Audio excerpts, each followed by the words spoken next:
Si confesares con tu boca que Yeshua es tu Redentor, y creyeres en tu corazón que Elohim le levantó de los muertos, serás salvo. Porque con el corazón se cree para justicia, pero con la boca se confiesa para salvación. Este pasaje es usado por muchos para predicar, enseñando en la mayoría de los casos, con mucha liviandad, que si haces una oración que muchos llaman la oración de fe, entonces será suficiente para que seas salvo. Y es que al leer este pasaje sin conocer más a profundidad las escrituras, esto parece hacer sentido. Sin embargo, debemos tener presente que algo tan importante como nuestra eternidad debe ser analizado con detenimiento y sobre todo con mucha humildad y oración. Creo que es importante insistir en el error en el que muchos están cayendo, sin entender lo que realmente significa el arrepentimiento, que muy comúnmente confunden con remordimiento, y el verdadero significado de la fe, que muchos reducen a un pensamiento positivo, confundiéndolo muchas veces con la esperanza. Y por eso necesitamos contrastar la doctrina de la oración de fe y el pensamiento positivo, basado en la esperanza, con las palabras de Yeshua en Matillahu 5, que nos dice lo siguiente: Por lo tanto, cualquiera que quebrante uno de estos mandamientos muy pequeños, y así enseñe a los hombres, será llamado muy pequeño en el reino de los cielos, pero el que los cumpla y los enseñe, será llamado grande en el reino de los cielos. Porque os digo que si vuestra justicia no fuere mayor que la de los escribas y fariseos, no entraréis en el reino de los cielos. Y en los siguientes versos de Matillahu 5, Yeshua enseñó algunas cosas sobre los mandamientos y la ley, que nos sirven para comprender la importancia que tienen. Y es que, al contrario de pensar que ya no necesitamos cumplir las leyes del Padre, Yeshua explicó que los mandamientos y la ley es algo que necesitamos obedecer, no solo con relación a nuestras acciones, sino también con relación a nuestros pensamientos y deseos. Y con esto en mente vamos a comenzar el estudio de la Parashá, donde veremos la importancia de conocer el significado de algunas palabras y más específicamente el significado y la relevancia de los nombres.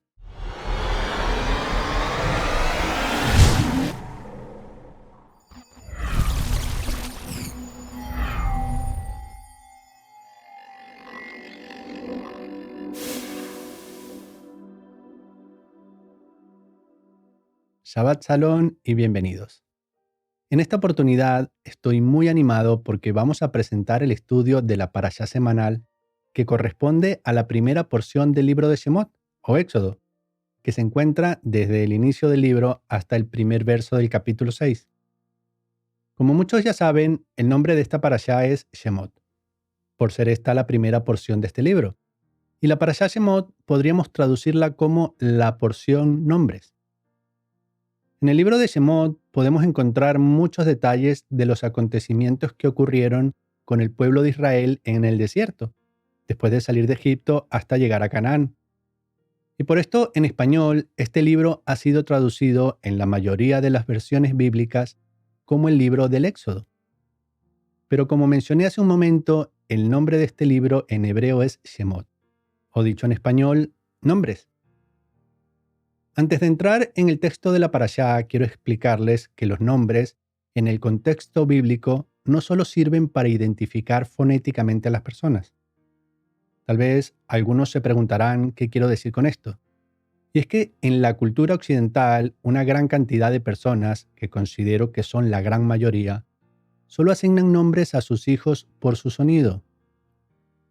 Es decir, muchos padres escogen los nombres de sus hijos porque les gusta cómo suena, como pensando que lo que importa en los nombres es cuán agradable es el sonido en sus oídos o lo cómodo que pueden sonar.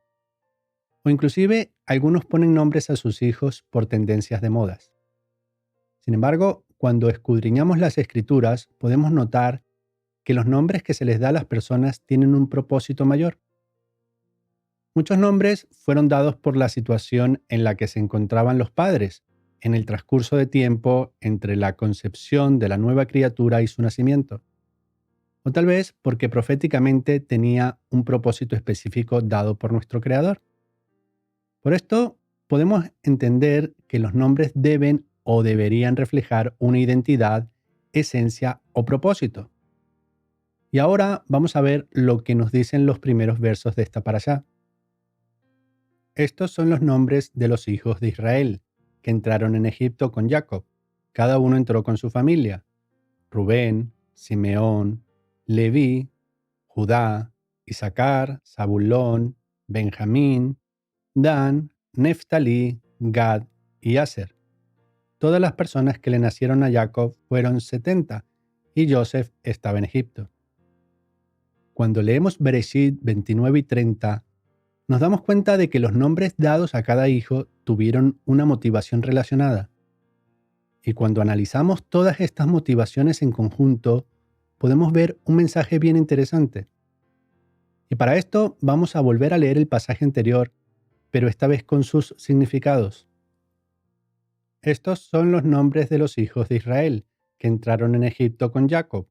Cada uno entró con su familia: ver, escuchar, sujetar, alabar a Yahweh, recompensa, habitar, hijo de la mano derecha, juez, lucha, favorecido y gozo.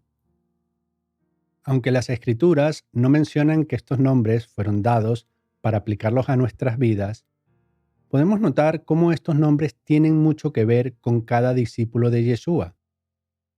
Es como si el libro de Shemot nos estuviera enseñando que para ser parte de Israel necesitamos ver, escuchar y sujetarnos, alabando a Yahweh, por lo que hay una recompensa que es habitar con el Hijo de la mano derecha, que es nuestro Mesías, la mano derecha de Yahweh. Y para esto habrá un juez, nuevamente nuestro Mesías, que hará guerra para traer el gozo a su pueblo. Luego, en el capítulo 2 de Shemot, encontramos el motivo del nombre de uno de los personajes bíblicos más citados en los entornos religiosos y del pueblo hebreo. Miremos el verso en cuestión. Y cuando el niño creció, ella lo trajo a la hija de Faraón, la cual lo prohijó y le puso por nombre Moshe, diciendo: porque de las aguas lo saqué. En este verso vemos otro ejemplo de la atribución de un nombre por la situación de la criatura. Y esto también nos muestra una analogía de la salvación. Podemos ver una gran similitud entre Moshe y Noah, es decir, entre Moisés y Noé, ya que los dos fueron salvos de morir ahogados por medio de un arca, y por medio de ellos Yahweh trajo salvación. Por medio de Noah, Yahweh mantuvo la vida a la especie humana, y por medio de Moshe le dio libertad a su pueblo. Y también podemos ver otro ejemplo de la importancia de los nombres con el ejemplo de Noah. Y para esto vamos a leer Bereshit 5:9. Y llamó su nombre Noah, diciendo: este nos aliviará de nuestras obras y del trabajo de nuestras manos, a causa de la tierra que Yahweh maldijo. Como vemos en este caso, el nombre de Noah fue dado con la intención de que a través de él hubiera un descanso en la tierra de tanta maldad.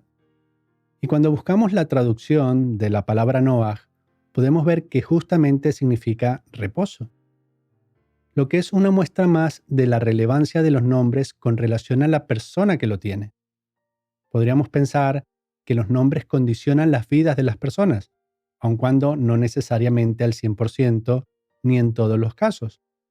Pero cuando vemos la relevancia de los nombres en las Escrituras, deberíamos prestarle más atención y no despreciar sus significados. Y siguiendo con la parashá, tenemos uno de los pasajes más relevantes de las Escrituras con relación al uso de los nombres. Para esto vamos a ver lo que nos dice el capítulo 3 de Shemot. Apacentando Moshe las ovejas de Yetro, su suegro, sacerdote de Madián, llevó las ovejas a través del desierto y llegó hasta Horeb, monte de Elohim. Y se le apareció el ángel de Yahweh en una llama de fuego en medio de una zarza. Y él miró y vio que la zarza ardía en fuego y la zarza no se consumía. Viendo Moshe que la zarza no se quemaba, tomó la decisión de acercarse, probablemente con el propósito de entender la razón de esto. Y Yahweh, al ver que Moshe se acercaba, le llamó, diciéndole que no se acercara y que se descalzara porque la tierra donde estaba era santa. Y Yahweh se le presentó explicándole que era el Elohim de sus padres y que había visto la aflicción de su pueblo y había escuchado su clamor. El clamor, pues, de los hijos de Israel ha venido delante de mí, y también he visto la opresión con que los egipcios los oprimen. Ven, por tanto, ahora y te enviaré a Faraón, para que saques de Egipto a mi pueblo, los hijos de Israel. En este momento, Moshe respondió como posiblemente la mayoría de nosotros hubiera respondido, preguntándose delante del Padre quién era él como para librar de la esclavitud al pueblo de Israel. Una pregunta lógica en su situación, ya que era un fugitivo y no tenía un ejército para luchar contra Egipto. Además, en Shemot 2:15 se nos dice que Moshe huyó de Egipto porque el faraón procuraba matarle. Oyendo Faraón acerca de este hecho, procuró matar a Moshe, pero Moshe huyó delante de Faraón y habitó en la tierra de Madián. Por esta razón, Yahweh tuvo que animar a Moshe, aun después de que le explicara que quien libraría a Israel de la esclavitud sería el poder del Padre, y Moshe solo sería su profeta.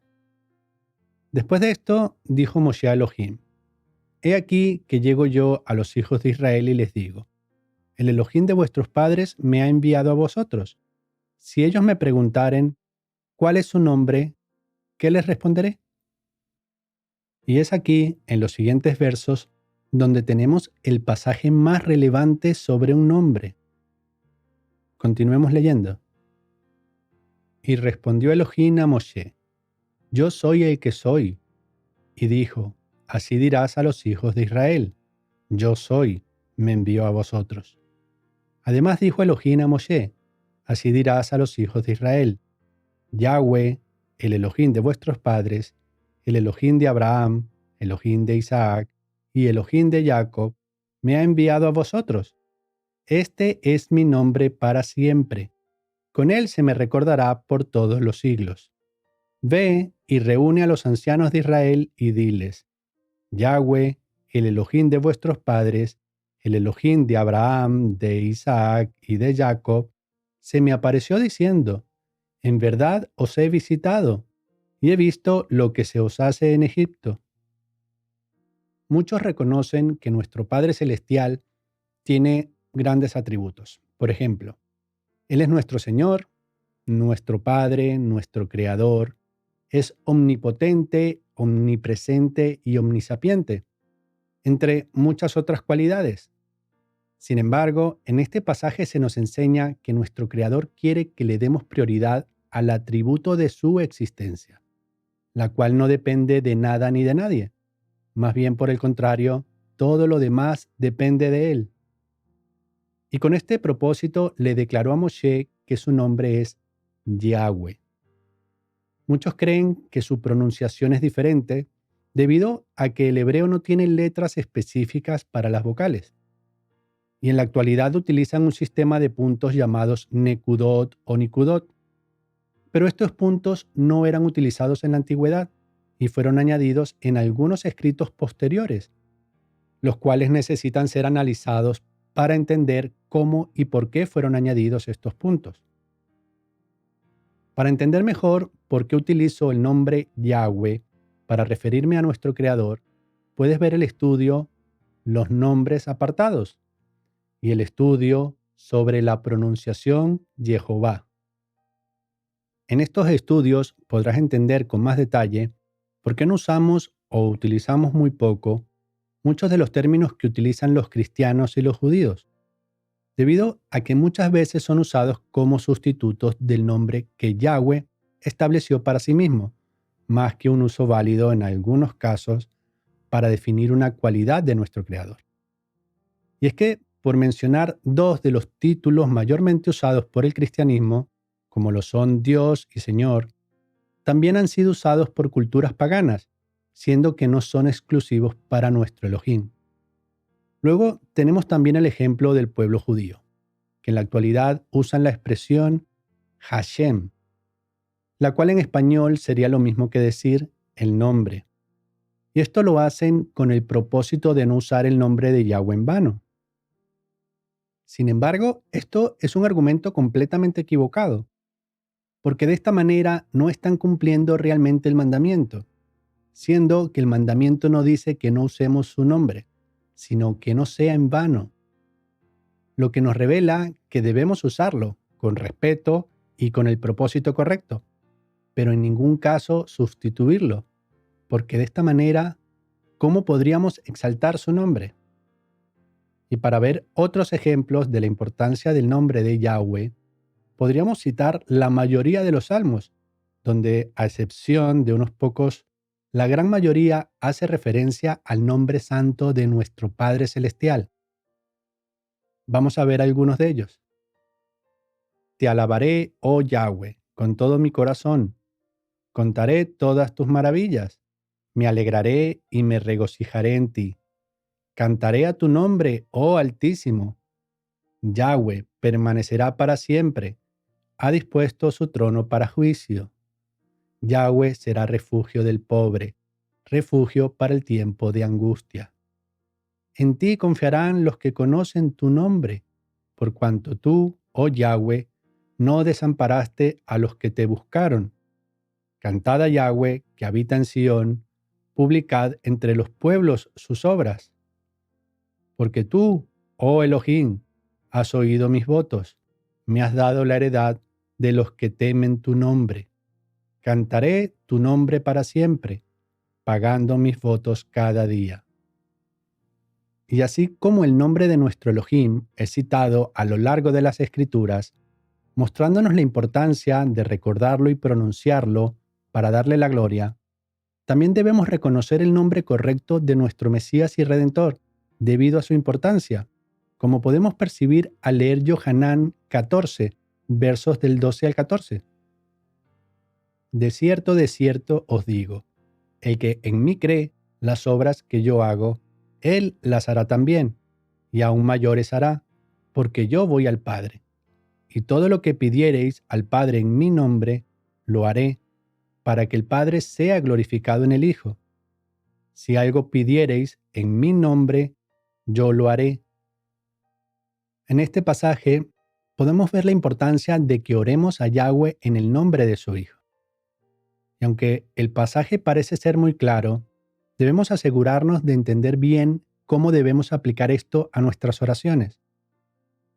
Y es que, aun cuando es importante citar el nombre del Mesías en nuestras oraciones, no es tan simple como añadir la frase en el nombre de, porque en sincronía con el mandamiento de no usar el nombre de Yahweh en vano, tampoco debemos usar el nombre de Yeshua en vano.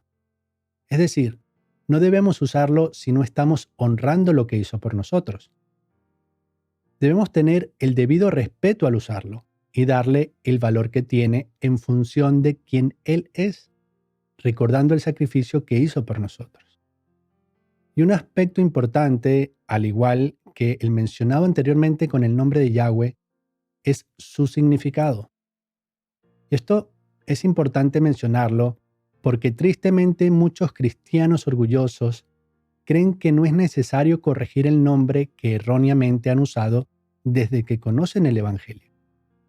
Y es que, como mencioné antes, los nombres en las Escrituras son mucho más que varias sílabas juntas.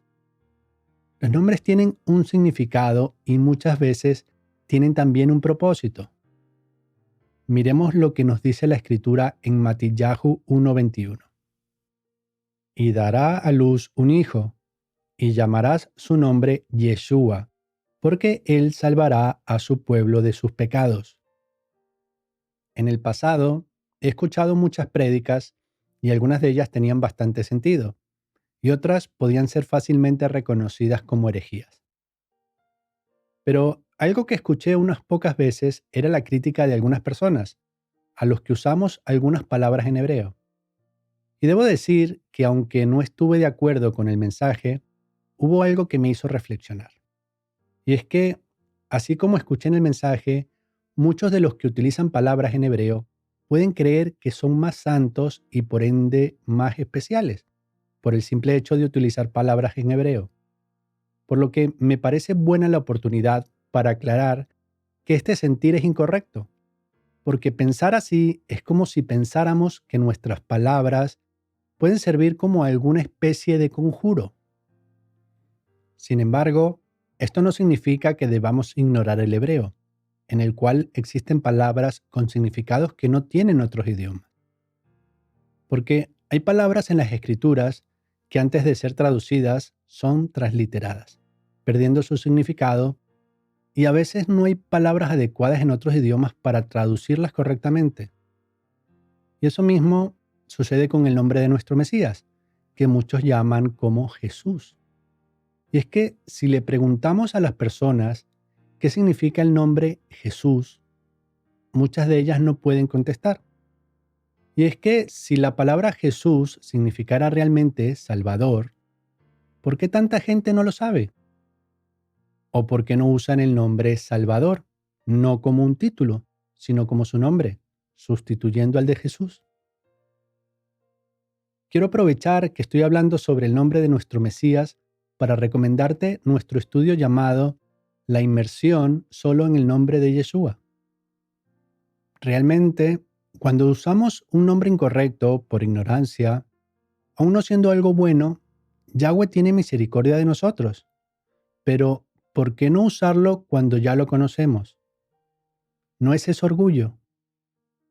Además, el nombre Jesús puede ser más parecido a nombres paganos antes que al verdadero nombre del Mesías. Y un ejemplo de esto es el nombre Tamuz, que podemos encontrar en Yehezkel 8:14. Y me llevó a la entrada de la puerta de la casa de Yahweh, que está al norte, y aquí mujeres que estaban allí sentadas, endechando a Tamuz. Hermanos, cada idioma está compuesto por palabras que tienen significados para poder transmitir información y conocimiento. Lo mismo pasa con el hebreo. Y tal vez aquellos que solo saben un idioma pueden pensar que todas las palabras de un idioma pueden ser traducidas a cualquier otro idioma. Pero esto no funciona con todas las palabras, ya que cada idioma se conecta con su cultura. Y es por eso por lo que existen diferentes versiones de la Biblia en español, porque en muchos casos no hay palabras exactas. A veces las personas se preguntan, ¿cuál es la mejor versión de la Biblia? ¿O cuál es la más fiel? Y hay algunas que pueden ser algo mejor que otras. Sin embargo, todas tienen cosas buenas y cosas no tan buenas en sus traducciones. Por esto, la importancia de ir poco a poco conociendo, en la medida de lo posible, más palabras en hebreo y las expresiones en su propio contexto, que según cada cultura pueden tener significados muy diferentes. Hermanos, no usemos el nombre de Yahweh en vano y el de Yeshua tampoco. Usemos los nombres de nuestro Padre y nuestro Mesías con el respeto y el valor que tienen, como estando ellos presentes y reconociendo que sin ellos no llegaríamos a tener la oportunidad de la vida eterna. Alaba y glorifica sus nombres con tu boca y con la obra de tus manos. Shabbat Shalom.